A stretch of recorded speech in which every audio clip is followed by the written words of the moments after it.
असं आहे की गेल्या आठवड्यामध्ये जे काही काश्मीरमध्ये घडलं त्यामुळे साहजिकच सर्व देशामध्ये लोकांच्यामध्ये एक अस्वस्थता होती. लोक येतात पलीकडनं, ज्यांचा काही संबंध नाही असे निष्पाप लोकांना गोळ्या घालतात, 27-28 मृत्युमुखी पडतात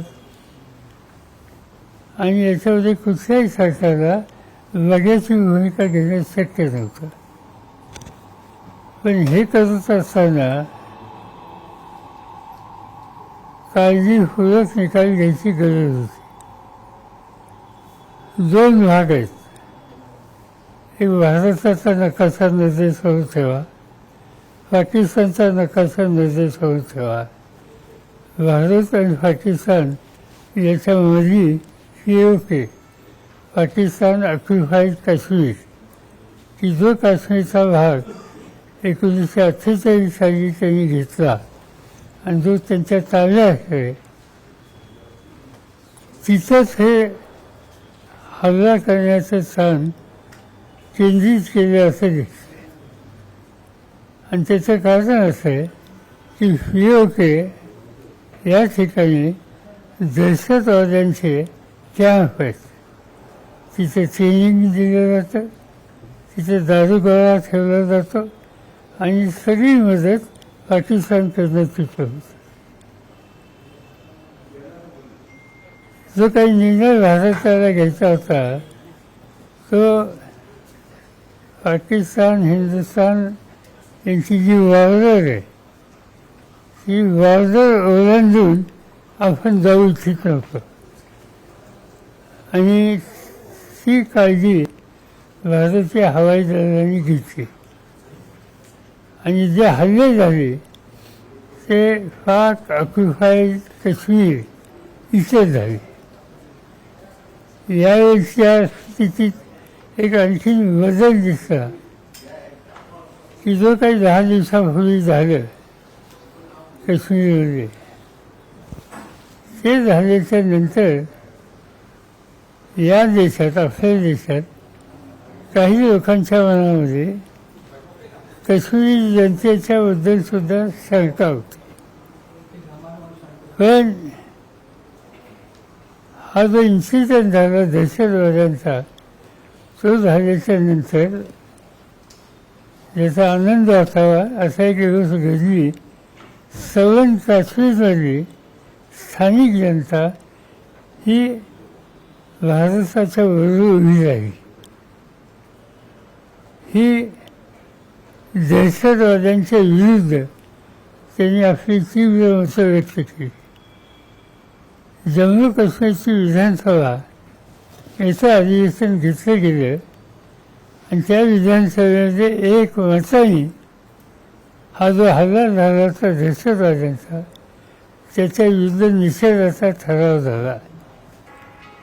आणि त्याबरोबर तिथले मुख्यमंत्री जे आहेत उमर अब्दुल्ला, त्यांचं भाषण तुम्ही कोणी ऐकलं असेल तर असेल, त्यांनी अतिशय स्वच्छ भूमिका ही या दहशतवादाच्या विरुद्ध केली आणि सर्व काश्मीर रॅली आणि भारतीय नेतृत्व, भारतीय सेना याच्यात अंतर नाही ही गोष्ट जगाला कळली.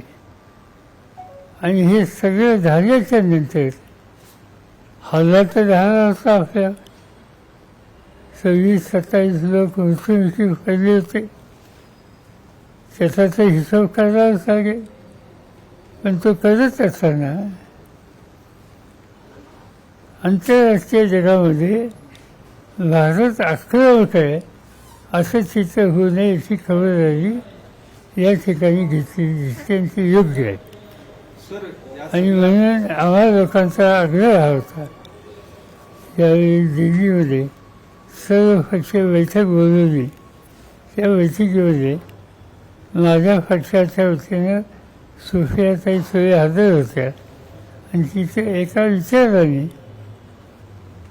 कुठली भूमिका सरकार घेत असेल तर या ठिकाणी राजकारण न आणता पूर्ण ताकदीने सरकारच्या मागं उभं राहावं हा निर्णय घेतला. आणि आज या ॲक्शनच्या नंतर सर्व देशवासियांची जबाबदारी, राजकीय नेतृत्वाची जबाबदारी ही आहे की एअरफोर्स आणि बाकीचे त्यांचे सहकारी यांनी काल रात्री जी काय ॲक्शन घेतली तिच्या फाशीशी मजबूतीने उभं राहिलं. आणि ती भूमिका आम्हाला लोकांची आहे. सर, या सगळ्या हल्ल्यानंतर अमेरिकेकडून जे काही सांगितलं गेलं की दहशतवाद विरोधी कारवाई संदर्भात आम्ही भारताच्या पाठीशी आहोत, आंतरराष्ट्रीय पातळीवरती याचे काय नेमके परिणाम होऊ शकतात या सगळ्या हल्ल्याने? नाही, असं आहे की आंतरराष्ट्रीय हे थोडं जपून केलं पाहिजे. पण सुदैवानं या हल्ल्याच्या नंतर आणि कालच्या ॲक्शनच्या नंतर अमेरिका, जपान आणि काही महत्त्वाचे देश यांनी भारताला समर्थन दिलं. काळजी करण्यासारखी गोष्ट अशी आहे की चीनने दिलेली नाही. तर ठीक आहे, शेवटी आपल्याला आपल्या देशाचं महत्त्व, आपल्या देशाचा अधिकार आणि आपल्या देशाचं सार्वभौमत्व हे जतन करावंच लागेल. त्यासाठी जे काही कष्ट, त्याग देशवासी म्हणून करावं लागतील ती करण्याची मानसिकता मला देशवासियांची दिसते. ही जमीची बाजू आहे. पाकिस्तानकडून आता कांगावा सुरू केला गेलाय की सिव्हिल एरियामध्ये हे हल्ले भारताकडून केले गेले आणि त्यांचे पंतप्रधान जे आहेत त्यांनी सुद्धा याचं सडेतोड उत्तर दिलं जाईल असं सांगितलंय. युद्धाला सुरुवात होईल किंवा युद्ध होईल अशी चिन्ह सध्या दिसत आहेत का? तुम्हाला काय वाटतं? नाही, आज सांगणं योग्य नाही, पण सतर्क राहण्याची स्थिती आहे. हा सगळा भाग जो आहे तिथं सतर्क राहण्याची गरज आहे. पाकिस्तान माहिती नाही कुठपर्यंत पुढे जातील. त्यांना त्यांची ताकद माहिती आहे, त्यांना भारताची ताकद माहिती आहे. आणि त्यामुळं या गोष्टीत आपल्याला सावध राहावं लागेल. सरकारची जी आता सध्याची धोरणं आहे या युद्धाच्या पार्श्वभूमीवरती आंतरराष्ट्रीय धोरणं जी आहेत त्याच्याकडे तुम्ही कसं पाहता? स्ट्रॅटेजिकली ज्या काही मूव्स करण्यात आले गव्हर्नमेंटकडून पाण्याच्या संदर्भामध्ये असतील किंवा व्यापाराच्या संदर्भात 4-5 निकाल सरकारने आधी घेतले. एक आर्थिक कोंडी कशी करता येईल या दृष्टीने काही पावलं टाकली, त्याच्यात काही चुकीचं नाही. सर, आज देशभर मॉकड्रिल घेतला जातोय युद्ध सरावाचा 4 वर्ष सगळीकडे. अशा पद्धतीनं केंद्र सरकारकडनं खरं त्याची काही स्ट्रॅटेजी असतात युद्धाच्या, काही गोष्टी रिव्हील करायच्या नसतात.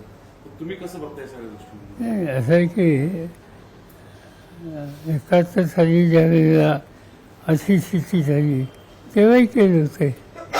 त्याही वेळेला ह्या गोष्टी घडलेल्या होत्या. आणि हा एवढा सगळा दहशतवाद्यांचा हल्ला झाल्याच्या नंतर कुठलाही देश वड्याची भूमिका घेऊ शकत नाही. आणि त्यामुळे आपल्या आर्म फोर्सेसने आणि प्रधानमंत्र्यांनी जी काही निर्णय घेतले ते योग्यच होते.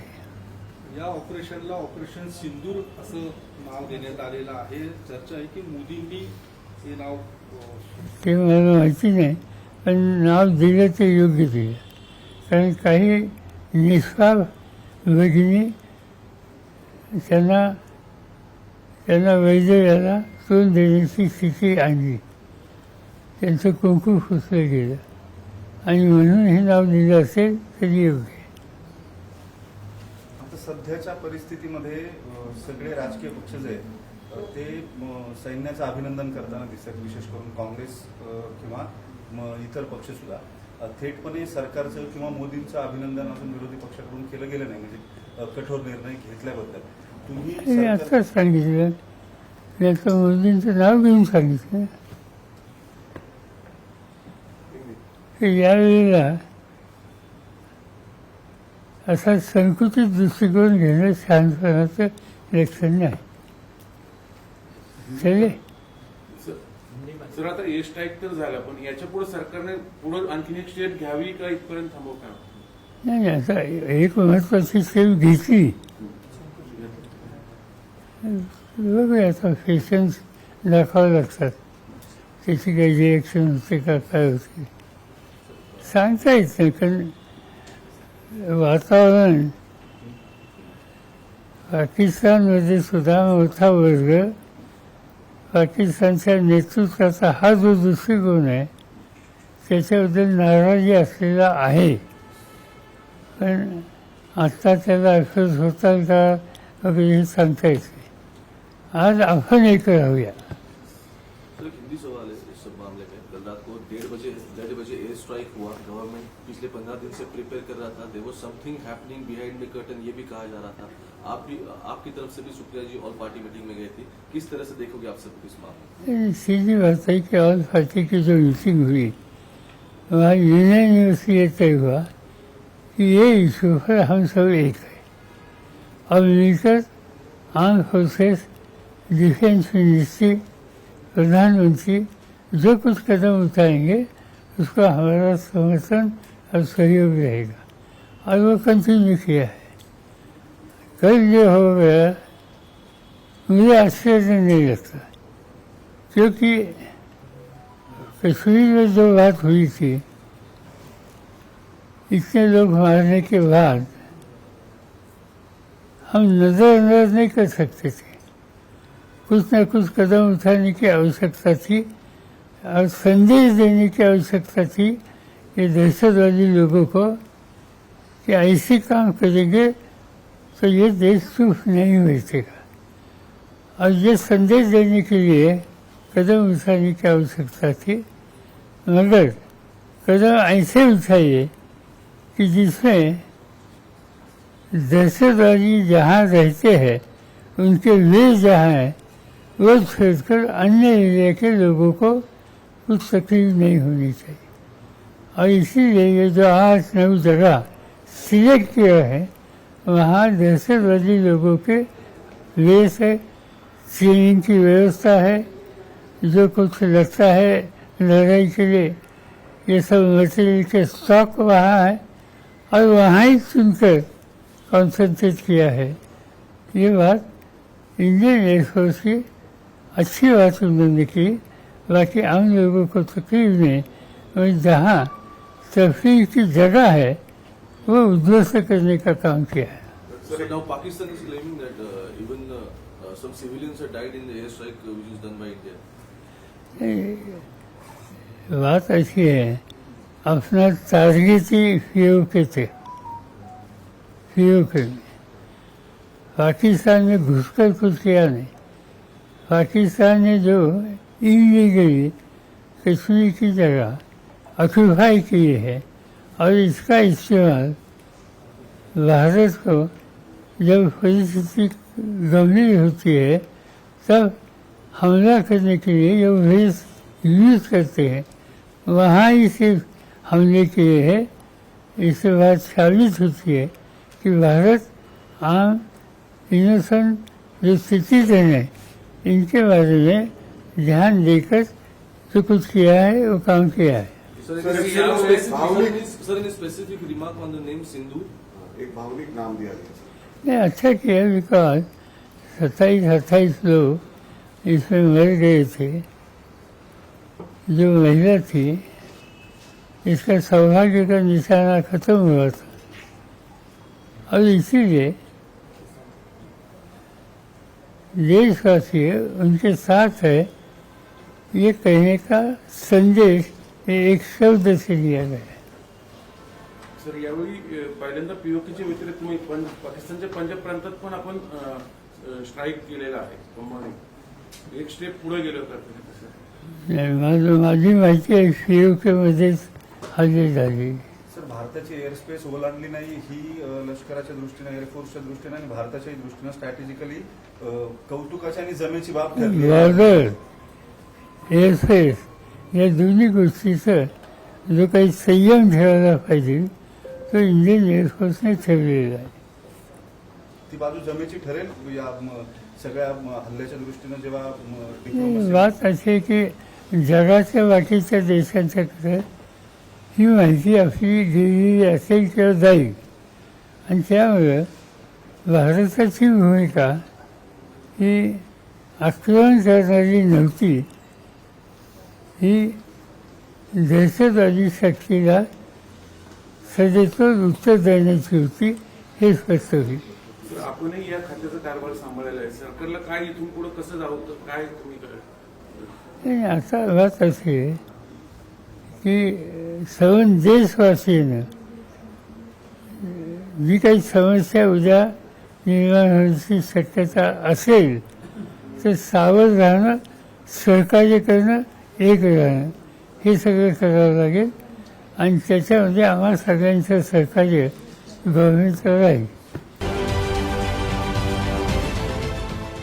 देश विदेशातील प्रत्येक घडामोडींचे लाईव्ह अपडेट मिळवण्यासाठी आता साम टीव्हीच्या सर्व सोशल मीडिया प्लॅटफॉर्मला लाईक, फॉलो आणि सबस्क्राईब करा. तसंच सर्व नोटिफिकेशनसाठी बेल आयकॉन प्रेस करायला विसरू नका.